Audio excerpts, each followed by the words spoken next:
Hi, everyone, and welcome to our final webinar of the week. This is Spirited Conversation. We'll be talking with Gina Cheversani and Monica Pierce, both very experienced mixologists, Monica, a distiller as well. And we want to just welcome you to Friday. Today's going to be a little different than what we've been learning the rest of the week, which has been really, more hard facts on business, insurance, unemployment, et cetera. And today we're going to take a little bit of time to talk about how this has affected the bar and restaurant business and some ideas on how you can make cocktails with stuff that is readily available around your house, which I think is going to be just super fun. So I'm Spehar. I'm the Director of Impact for the James Beard Foundation.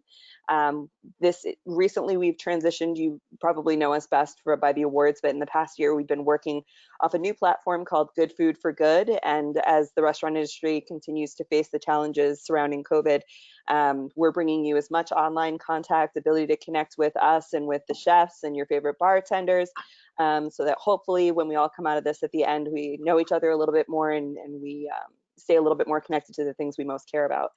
What Gina and Monica are going to be talking about today is things that worked best for them. Gina is based in Washington, D.C., Monica just north of D.C. in beautiful Frederick, maryland, my hometown. So like, yay, Frederick. And so what we want to be clear about is like, while these things are working for them in their states, you may not be able to do exactly the same things in your state. So you'll want to check your state resources and you want to make sure that what works for them is going to be legal for you. So that's just my little disclaimer. And then I'm going to hand it over to Emily, who's going to talk about how you can interact with us during this webinar.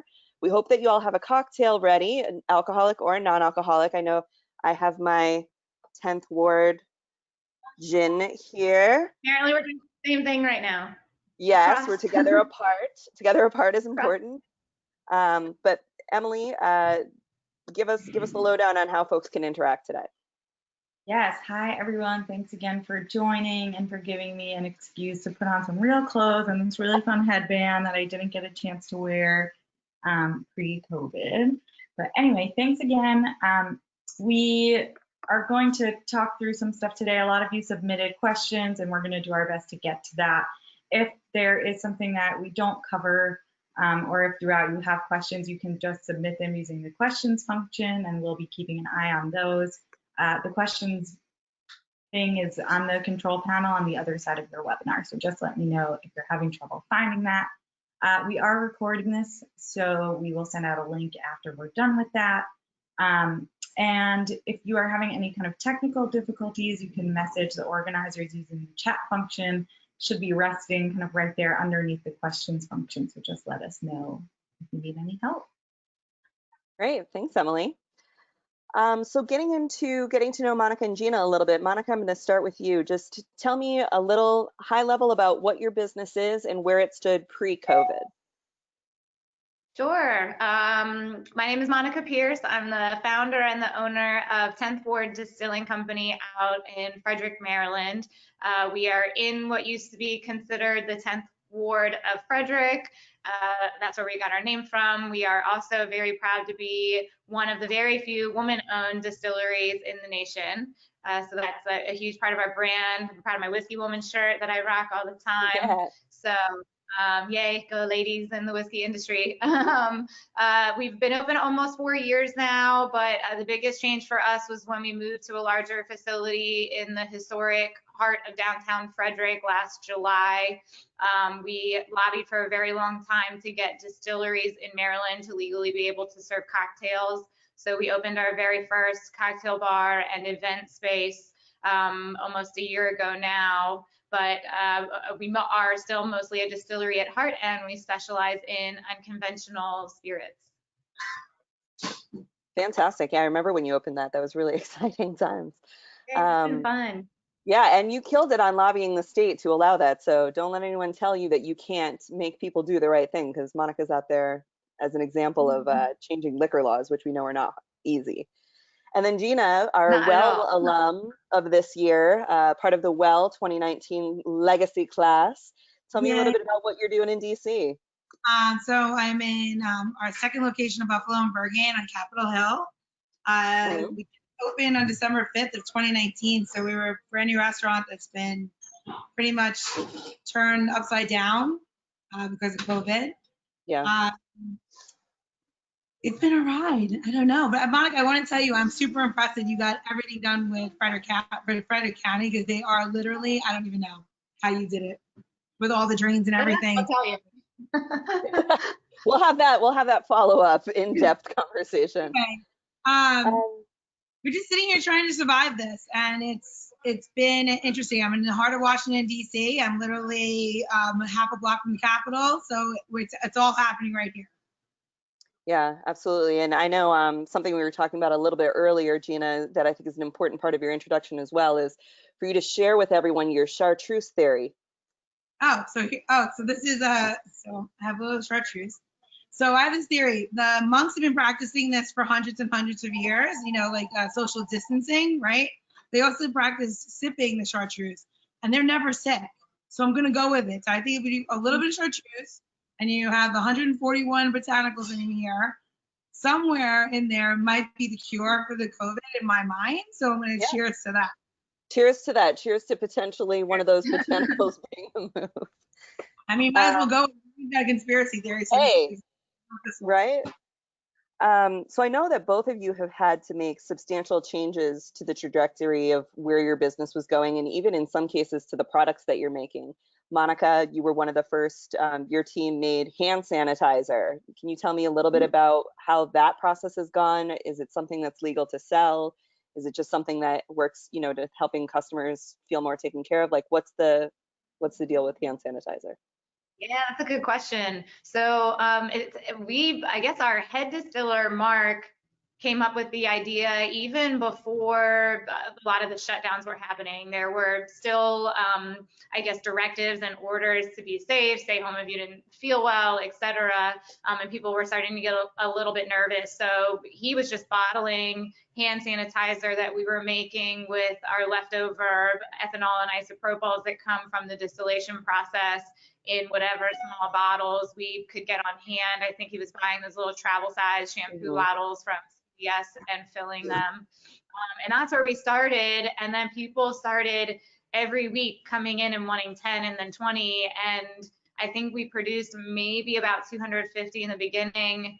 And it went so fast that then we realized, we either need to decide if we're going to jump on the hand sanitizer ship or do something else or not. Legally, what's cool about what happened is that the federal government overnight changed regulations that would allow distilleries to make hand sanitizer and not just spirits for drinking. So that's cool, because that is something that we probably would have had to lobby for 3 to 5 years, even 10 to get to change. There are still some things that haven't passed, like the FDA has stopped approving recipes, and so has the EPA, but we've been getting directives that we are to continue during the state of emergency producing it as long as we're following the restrictions, and to get those approvals later on, just because everybody's backlogged. So what we ended up doing, because hand sanitizer raw materials are now in demand, like we even have the Navy hoarding them and then offering us little bits at a time. It's super crazy. We decided to transition to a surface disinfectant, which is also just as much in need. So wiping down counters at medical facilities, cameras and microphones at news stations, like plumbers and utility companies that still have to go out every day that are wiping down their steering wheels and door handles when they're walking into houses, those types of things. And that's been really fun to be a part of, but also really insane. Yeah, I bet. A completely new product line, right? That we're not expecting to get into when you did this. How does it taste? We do not suggest that people drink the surface cleaner. Okay, not yet anyway, right? Not yet. Not until we start getting desperate. Definitely do not drink the service sanitizer, absolutely. And then Gina, in your operation, you had just opened a new restaurant, like within a couple weeks, and then this happened. How have you had to transition from restaurant operations to other feeding operations? So our first location is at Union Market, which is a giant open air space market, which is now not allowing anybody in there. So we decided we closed for the first week of this because we needed to really come up with a plan to keep everybody safe, our guests safe, to do the execution of this. And this wasn't like thought like, you know, some people just kind of did it on the fly, and I give them a lot of credit, but there's a lot of things that are just, you know, you don't realize, you know, to walk through the process. And for us, the process has been incredible, because every day you maybe come up with something else. You think of like, oh, this is a better idea, or you went to a grocery store and another idea comes up. So for us, we closed for a week. We got it together. We took all of our operations. We shut down all of our bars, our other bars, locations, and at Union Market, and we brought all of our operations here. And the staff that is here has made a commitment to one another that, one, you come here and you go home. Two, you know, obviously we wear gloves, we wear aprons, we wear all that accoutrement, face mask, all stuff we have, and I can show you. I could turn if you want. Our front of our store has tables, so you can't get to the front of our store. And then we had printed just this week. I don't know if you guys can see it. Yeah, thank you for keeping your social distance. Yeah. Yeah, these are on the floor in front of the restaurant every 6 feet, walking up, so that we have contactless pickup, which means you have to call, and we will not take your credit card. We will not take your order face to face. And you stand on little things like on, we have a little bit of a line. They're 6 feet apart, and we are like, stay on your mark. And we have little A-frames outside that say, call for contactless pickup. Please mind your neighbors. Like, we don't want you to like be grouped up. And like, we're used to having people like literally lined up outside and waiting to come in and all this, you know, there's a fast turn bagel bar. Right. And never equipped for like one. So like, we now have online ordering. We've never had online ordering ever, because we could never handle the volume of online ordering and a line. Right. So now we have that. And our neighbors and our group here and the people that supported us have been super wonderful. And with all of my germaphobe, freak out, wipe it down, bleach this, you know, fantastic spray and everything, that everyone's been super good with it. Because every time somebody comes, put down your order, you pick it up, we wipe down the table, next person comes, we wipe the table. And we're using paper towels, so they're not, we keep discarding it. Fresh, because that's one thing I saw, is that people are using the same towel over and over again. 100% not gonna work. Right, so, of course. So now that's my new life. My new life is I have to sanitize nonstop and line up 6 feet for people or more. Yeah, just, you know, really anti everything that we've done before. I mean, Gina, I've spent time with you. You're an enthusiastic hugger, and like, let's get another round and let's share. And do you want to taste this cocktail? And I got this one. Let me try yours. And that all being so normal as part of the bar business, like, to have this social distancing, you have to be feeling it more than anyone. I don't even understand it. Like, you know, we always have this joke between the bars, right? When you work in a bar, you're like, oh, there's 3 feet between me and you, right? Yeah. And you know, we call it the barrier, right? So when you need to retreat from an experience, you need to step back. You're this far away. Right now, where my computer is, you would be in my bar stool. So right now, you're 3 feet. Now, if I was going to be with you and talk to you, I would lean in and talk to you like this. Right. How it's supposed to be, right? Now you're telling us that everything you taught us to be bartenders or social creatures is no longer the norm. So your business, your livelihood, your socialness is all, it's changing so fast. It's so hard to catch up, you know? Like, you don't, I don't know how to navigate the next round of this. I don't even know what to do when the doors open, if I'm going to freak out when people start walking in here. I know. Yeah. Like, I've had nobody in here except for the little 4 people that work with me every day since we opened. And now I'm like terrified of what's going to happen next. Yeah. Like, you know, like, they don't know. Nobody knows. Yeah. Really. And talking about your people, you know, and that level of accountability that you guys are keeping for each other, and I love you're keeping for each other, to say, like, we're going to come into work, we're going to go back home, we're going to be as clean as possible. I know, Monica, you also put together a really comprehensive way to speak to your employees that you're not able to keep, and just a communications plan to keep that love going, even in times when you have to let people go or you have to cut hours. Do you want to talk a little bit about what that was like? Yeah. We did something very similar that Gina was talking about first, where when the announcement came out from the governor that we could no longer have on-site consumption, the first thing I did, well, actually, the first thing I noticed that was happening around town were breweries and distilleries that were all of a sudden opening up on a Monday and trying to get out as many to-go sales as they could because they didn't know how long they could be open for. And props to them, because I'm sure they made the sales that they needed to keep the lights on. But I sat there and I kept thinking, okay, how can we manage this with my staff? Are they going to feel comfortable doing to-go sales?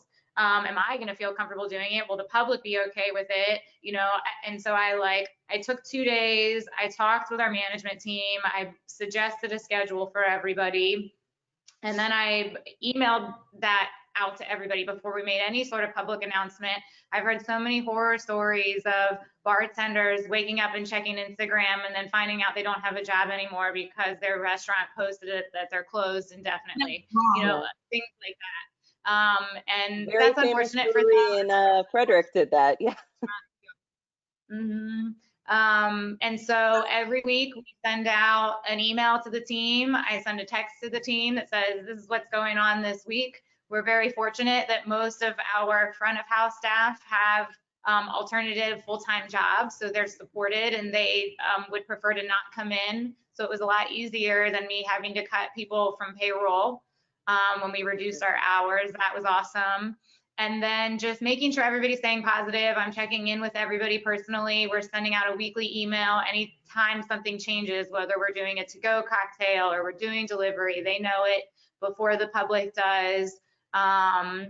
Making sure that we're not, there was a restaurant a block down from us that had to close because one of their employees did contract COVID.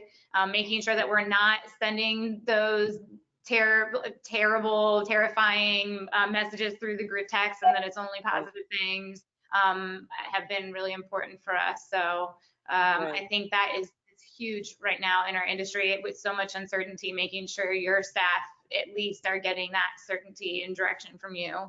Yeah, absolutely. And that's something we're seeing across all the restaurants that we're talking to and bars we're talking to, is the fact that like the way that we're all acting right now, even though we're scared, even though it's uncomfortable to have these conversations, there's a lot of unknowns, is that being honest and being transparent is how you will survive on the other side of this, because the folks like that very famous brewery in Frederick that just closed and didn't tell anyone and they found out online, like I will never drink another one of those beers personally, you know. And there's a lot of stuff like that where you want to just see that hospitality coming through, and you want to know that times are hard for folks and there are different choices that everyone has to make, but we want to be as empathetic as possible. We want to be as honest as possible so that when we do get to open back up, you know, they know that the authentic self was there. People are really able to show themselves and what they can do. It could become a huge PR nightmare for you too, even if it is accidental. If somebody calls their mom and tells them that happened and then their mom posts something terrible about you on Facebook and then everybody shares it, then 500 people all of a sudden aren't your customers anymore. So that's what goes through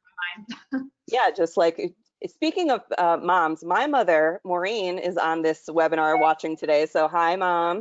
My mom's posting on too. Mary Beth.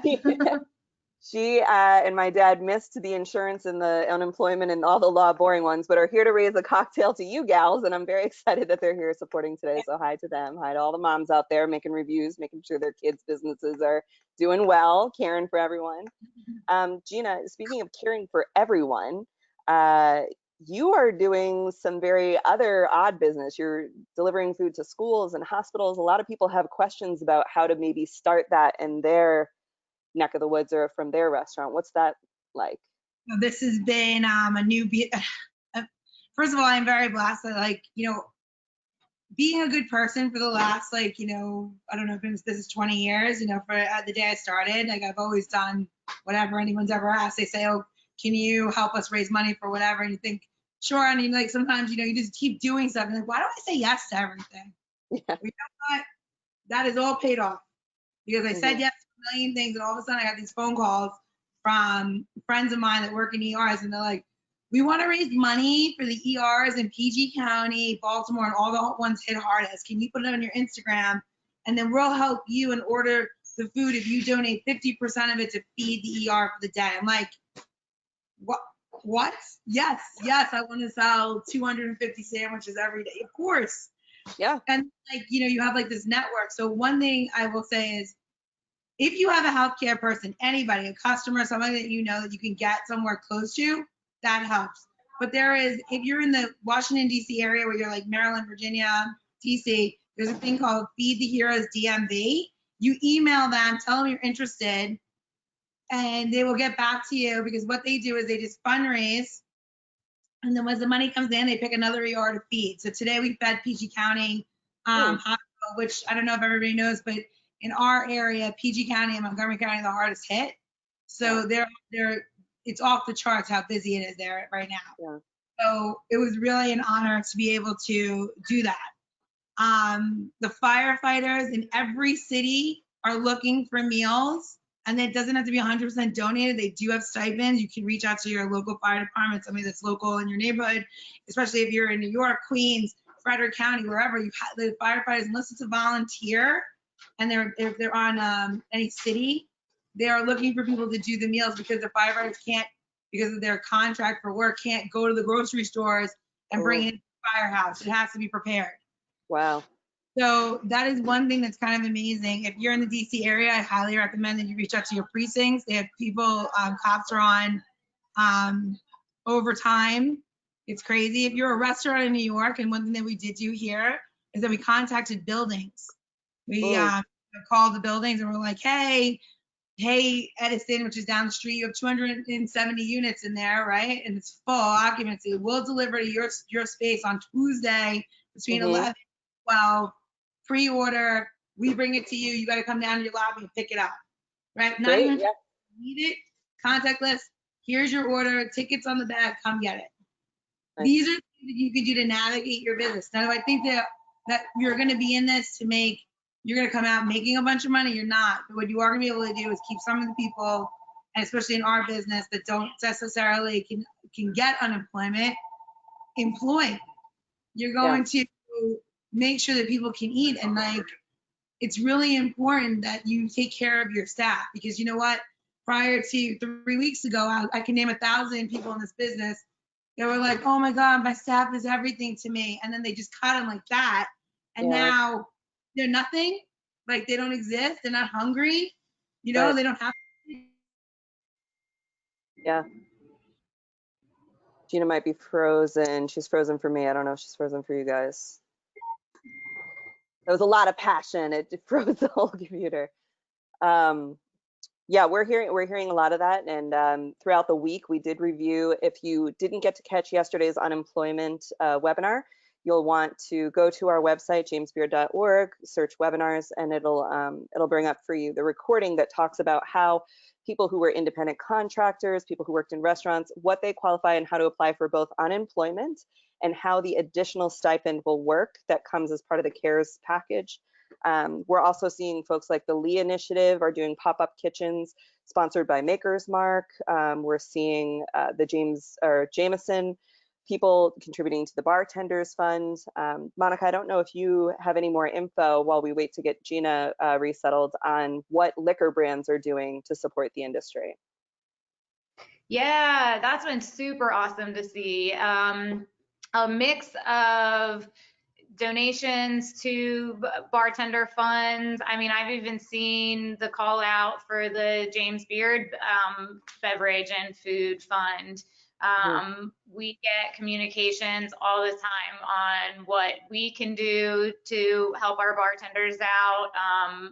A lot of them now, it's actually a very smart, I think, PR push too, because now I'm seeing those bartenders that are sitting at home drinking. I think I saw a bunch of them drinking Crown Royal the other day because Crown Royal made a big promotion, and now those bartenders are going to be pushing that when they're pushing that spirit when they're making drinks once they're back behind the bar. So that's been super cool. I know our head distiller has been doing some local bartending webinars where he'll highlight a local bartender from Frederick, have them make something that they want to make. And then I believe, I'm not sure if we're doing this or not, that people are also welcome to tip those bartenders either via Venmo or whatever route people have been using. So it's been neat. It's been neat to see the community come together.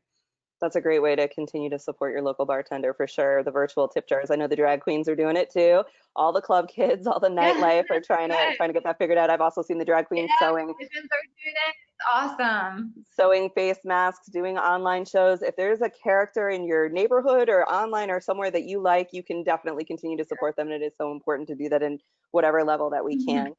I saw the drag queens are sewing masks for the hospitals now, which is pretty incredible. So I mean, there is some beautiful.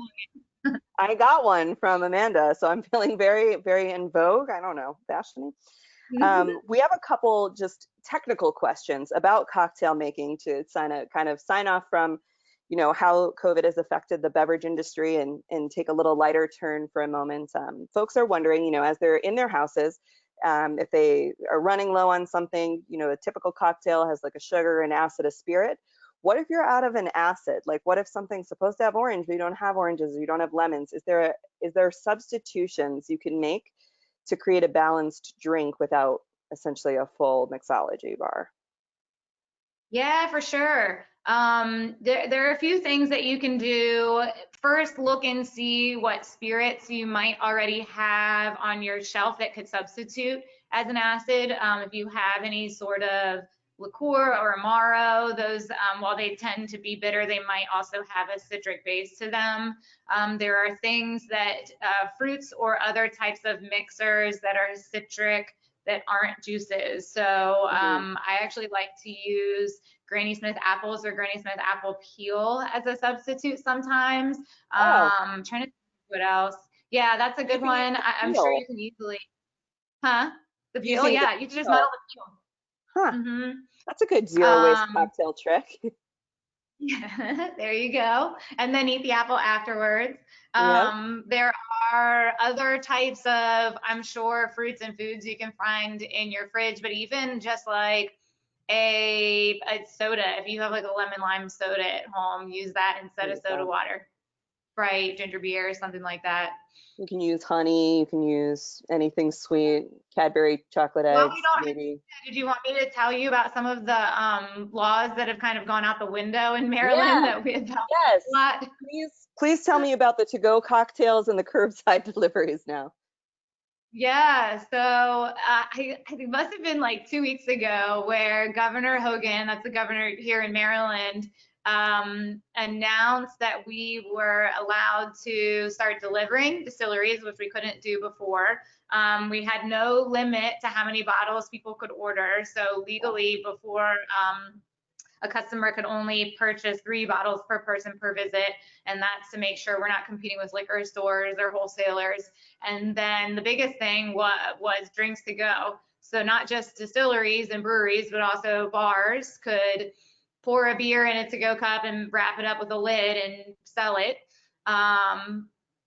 We've kind of done some very fortunate things to preempt this, which were not on purpose, in that we have already batched cocktails. So we do cocktails on draft here, which is nice. So we're not doing anything to touch the mixers or the containers or the ice or anything like that. It's coming straight out of the tap line.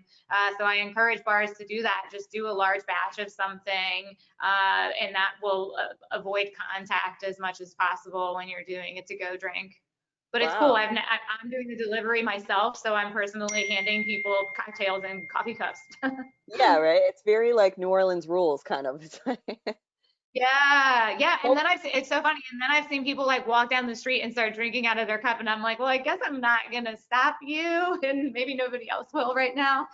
Cups have bigger things to deal with. It seems like right now, as long as they're 6 feet apart from the next person with their open container, seems like we're well within the law. Is there anything else that you've seen culturally kind of happening with the bar business? Obviously, you know, can sales are up for the breweries and you guys being able to, you know, sell more. Are you working with like Drizzly or any of the delivery services, or is that still something that's kind of exclusive to liquor stores? Yeah, that's a good question. We personally have never worked with Drizzly. I don't think we've been getting enough deliveries to make it worth it. Although we have been trying to connect our liquor stores with Drizzly to start getting our stuff listed on those stores. I think before they mostly just had some of the larger known brands like Jack Daniels and everybody on there.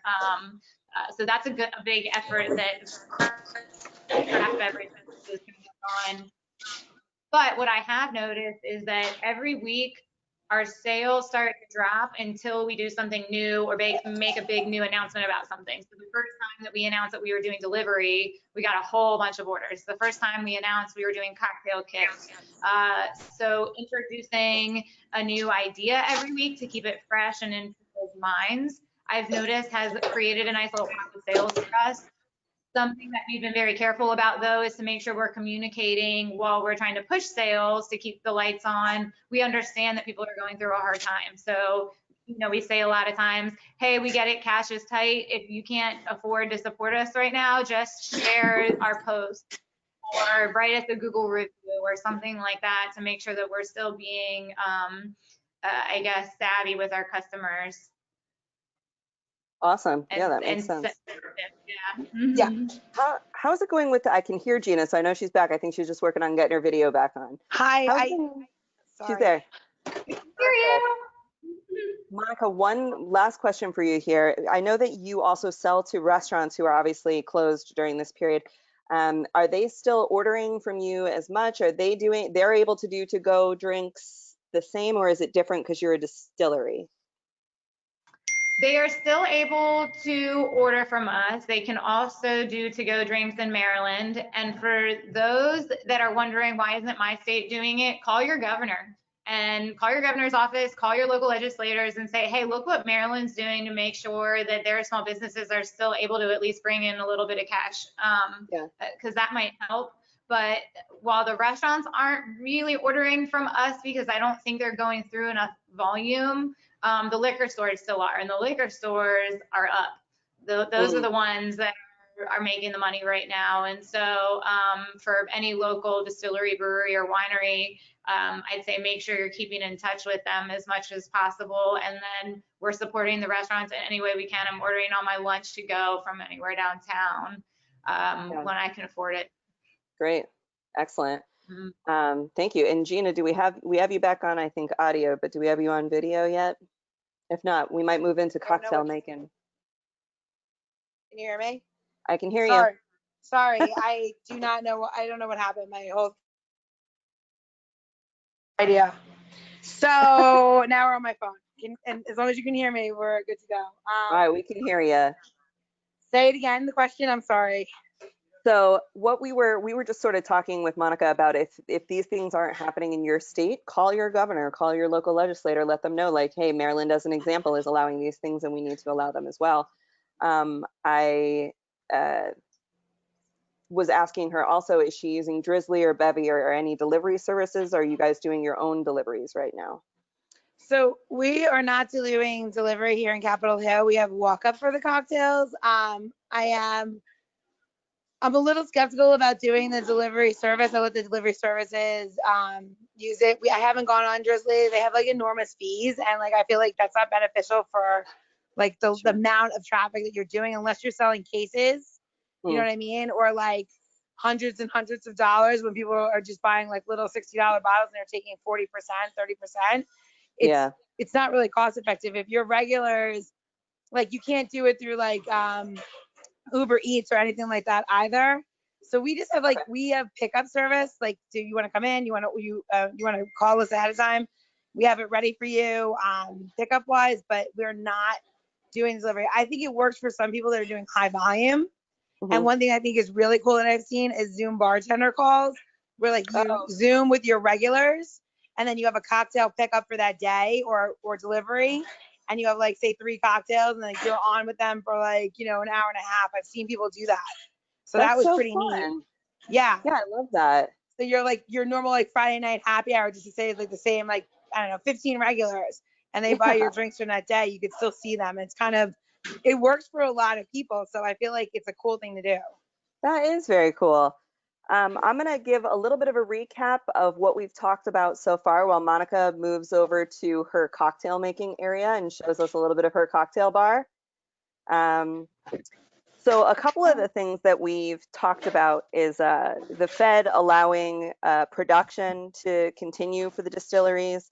Although the FDA stopped approving recipes, they're not stopping people from continuing to produce whatever spirit or beer wines that they need to, and they'll just backlog those approvals. What I really think we hopefully take away from this is a little bit of the red tape going away so that when we do get back to normal, some of these common sense things that got put in place get to stay. So that'll be part of, something we'll be able to like continue to challenge legislators to maintain after this even. Monica's making a service disinfectant as an alternative to using the ethanol that went into hand sanitizers and stuff. Oh, we've got Gina on the video now too. She's back. Hey. The queen is back.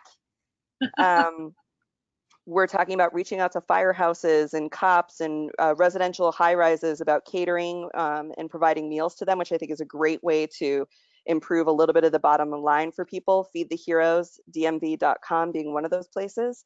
And then doing Zoom calls with your regulars, go through your open table and see who's dined with you the most and invite them via their email or whatever reservation platform you may use if you have that available to you, or your Instagram, and say, hey, we're going to throw up a small gathering tonight and we'd love to have you join us. Come pick up the cocktail that Gina's making and we'll all drink it together later. I think that's like such a cool idea. And so Monica's going to show us a cocktail now while Gina gets her cocktail ready. We've moved into the full-on cocktailing part of things. Monica, what are you making for us today?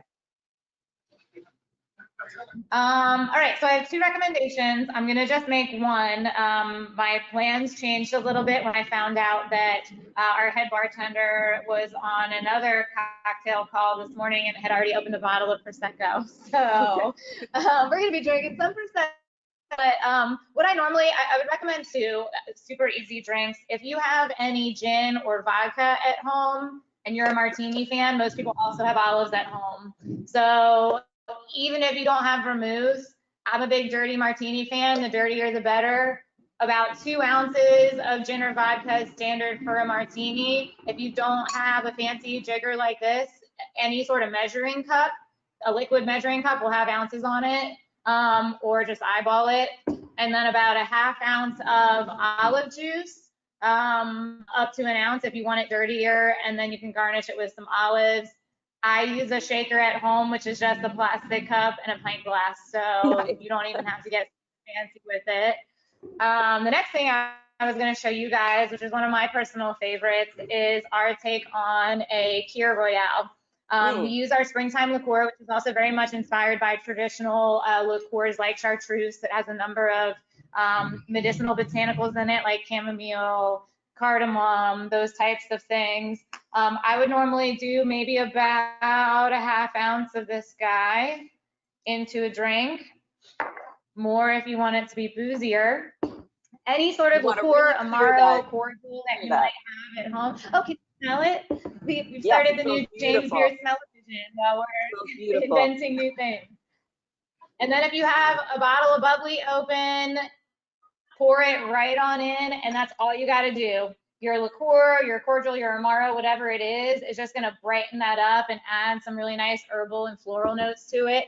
If you don't want something as strong, or if you don't have bubbly at home, substitute ginger beer. Maybe put a little less booze in it, and that's all you got to do. Cheers. Beautiful. Thank you, Monica. You probably also put soda water in that too. Yeah, if you didn't. Little LaCroix, would that work too? Excellent. For sure. Gina, show us what you're making. What are you shaking? So one thing that like I have to say is that a lot of people are asking like for bigger recipes of what to do, right? So I'm gonna move this down just a little bit. So everybody at home probably has like a mason jar, some sort of glass, whatever. So what I did was I ran this through the dishwasher and made sure it was nice and sterile, and I'm gonna make an actual batch cocktail in front of you. So if you're at your house and you're alone, significant other, doesn't matter, you're gonna make this cocktail, right? So we're going to make basically my version of Negroni, and I like 1.5 parts to 1 to 1 parts of gin versus Campari, and then white vermouth during the summertime. So that was 1.5 cups of gin, and I use Concoction Creek. So I'm sorry, Monica, I will I'm not ordering right now. We're not friends anymore. And then I did 1 cup of Campari. And then I use the Dolin Blanc in the summertime because I like it. It's a little bit drier, not as heavy. And we're going to do 1 cup. Now here comes the trick, right? You have all of this in there and everyone takes this and they put this in their freezer and then they just pour it and they drink it. You say, oh, it doesn't taste the same because there's a little bit of ice solution that goes in there. And if you don't want to do that and this is ice cold, you're going to add to this 1/4 cup of water. And, use your bottled water if you have it or however you like it. And then this is my trick. So if I want to put this in there, I also like 1 dash per drink. So there's 6 drinks in here. Gary Regan's bitters. I realize this is not a Negroni. It's a Gina Negroni. I don't know. A Ginoni. I drink. So this is the truth. And then I take 1 whole orange peel and you're going to stick it all the way into your mason jar. It's going to go all the way in, right? And now you're going to take the lid, throw it in your freezer, and when you're feeling that you need it, you just take it out and it won't freeze or break if it's in a nice mason jar. And you could do this in plastic as well. I happen to like glass because it just, I don't know, feels right. Nicer. I don't know. That's great. You could use a Chinese food container, who cares? So we'll do our meal prep, we'll do our drink prep, we'll be cruising into the week, moving from coffee to cocktails seamlessly all week. Yeah, that's what we should. We've got a couple questions for the master mixologist spiritists here. One thing is, so I have pickles, a can of chickpeas, some vodka, and I don't know, kale in my fridge. What can I make with that? Oh, so awesome. You know what you could do with the chickpea water? Forget the chickpeas. You take chickpea water and you can make a vegan Pisco Sour. What would that be? That would be 2 ounces of Pisco, half an ounce of whatever simple syrup or flavored syrup that you have. And then you'll use 1 ounce of the chickpea water. And then you use the 2 dashes of your 2 dashes of your Angostura bitters. And then a half a lime, shake it all up. And it makes amazing, probably better than an egg white Pisco Sour. Wow, lucky us. What if you don't have Pisco? What spirit could you substitute? Rum, any rum. Any rum? If you want to get a little bit weird with it, I would do a rye. Ooh. So the chickpea water just serves as any sort of egg white substitute. So any cocktail that requires egg whites, you can use chickpea water for it. We actually are fortunate enough to have a hummus restaurant down the road from us. So they donate their chickpea water to us. And we only use that in our cocktails. So everything that we do is vegan here, which is pretty neat. Although we don't tell our customers that because then they're worried that they're drinking tofu. Oh my God. Hippie Chick Hummus, shout out. Yes, woman-owned businesses. Shout out to Hippie Chick. Mm-hmm. We have good another question. Picklebacks? Picklebacks, always good stuff. So we have another question about a low sugar drink. So if someone is trying to do low sugar right now or no sugar, is there a spirit that is or a cocktail that's best for them? That question is from my mom. If they're not adding sugar and like something that's an easy like 1-to-1 and like it's like a skinny margarita where you just do a lime and then like 2 ounces of tequila. Lime and you just tequila. That up because you don't actually need the triple sec or simple syrup or anything in it. Great. You got that, Mom? Skinny margarita. Yeah, make your own syrups at home. So anything that does require simple syrup, use in your syrup at home, use a simple syrup or honey as a substitute, or one of those like sugar substitutes. What are they, like the equal packs, those types of things? Yeah, do that at home. That's great. What are you guys going to be drinking tonight? Well, I'm on all these samples. You want to follow me? You can follow me right now. It's really funny. I have all these samples of like cocktails, spirits that people send me and everything. So I'm just going down the line. So we have like this stuff in the garage I've never even opened. I'm like, oh, tonight we'll have canned gin and tonics and then whatever. So tonight we're trying another canned product. It's a canned old fashioned from Cuckoo Spirits. Very cool. Monica, what are you having? Very similarly, I've been drinking all of the stuff that I forget about that I'm like, oh, cool, I forgot I had this thing, because I don't want to go to the store again and get more stuff. Also, Right. my boyfriend is a local brewer at Idiom Brewery here in Frederick, so they've just started canning everything they had in kegs. So I drink Mhm. whatever he brings home to me, which is also usually pretty good. That is very lucky. Idiom, another great local brewery in the DMV area for sure. So we've put up the page again here where you can follow Monica, you can follow Gina. They'll be posting obviously what's going on in the beverage business and what they're drinking. Do you guys have any recipe for a non-alcoholic? That's our last question. What can people do when they want to have like a little treat drink but without booze? What do you got in your house? Like, I think one of the easiest things to do for like a non-alcoholic drink is like take like for me seltzer, like any kind of seltzer base, right? And then do like I like acai berries with it, and I do like a little bit of seltzer and lime. It's just really nice and clean and easy and tastes good. You don't have to add any sugar to it. So I feel like that's what I like to do. Yeah. Monica, what about you? Non-alcoholic? Yeah, I always recommend bitters and ginger beer, and then maybe a little bit of lime. The bitter just adds a little bit of depth to the ginger beer, so it tastes a little bit yummier than drinking a soda. Yes, I agree. And I would highly recommend the Sweet Farm Ginger Beer, also a woman-owned business there in Frederick, Maryland, if you're in the DMV area. And carry it on tap. Yes, absolutely. So do you guys have anything else for our friends out there who are going to be heading into the weekend? Anything? Yeah. Be kind to everybody. Like, take a minute and take a breath before you walk into the grocery store if you have to go, or you're going to pick up something. Like, these people are working so hard and they're giving up so much to serve you. Yeah. Like, you really just have to take a moment and say, you know, that's that soccer guy that you're like pushing out of the way to pick up like whatever it is that you want. Just take a second to realize he's like literally putting himself every single day in harm's way to make sure that you have the type of cereal you love. So take 5 seconds to take a breath and not be so harsh. Yeah. Monica, any parting words?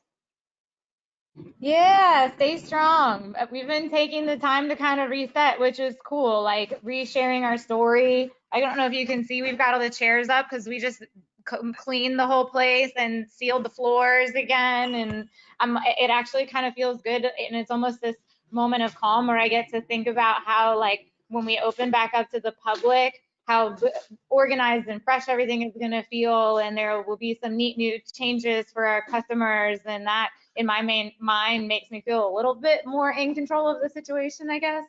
Yeah, absolutely. And from the James Beard side, please check jamesbeard.org/relief. We are putting updates there sometimes 2 and 3 times in a day, certainly every day. Some of the information you'll find there are recorded webinars on the CARES Act, on how to talk to your insurance company, fund cocktails, what's happening in beverage, what's happening in food media even. Next week, we've got a whole new suite of programs. They'll be coming out at 2 p.m. We're going to be covering retail and tenant rights. We're going to have another spirited conversation with our friends at Highwire Distilling in Charleston. We'll be talking to 2 very well-known TikTok chefs, which is going to be brand new for me. What is TikTok? How do you tick the talk? And other things like how to cookbook author, just all the stuff that you may be working on during this time while you're home or while you're away from your restaurants that can help keep your mind sharp and also keep a goal, keep something for yourself to keep you going. Our sobriety resources are also listed on the relief page for you or someone you may know, and also all the mental health resources. So like we said, be well, be kind, take care of yourself, and know that everybody is in the same boat as you are. Everybody's doing the best that they can. And if you don't write the next best cookbook, or if you don't come up with the hottest new recipe, or if you don't, whatever it is, like, you've still succeeded in just making it through this time and being kind to yourself. So we'll see you next week. Thank you very much. Have a wonderful weekend. Thank you, Monica and Gina, so much for sharing with us today. I love you, gals. We'll see you guys soon, okay? Bye. Bye, friends. Hi. Bye. Bye, Monica.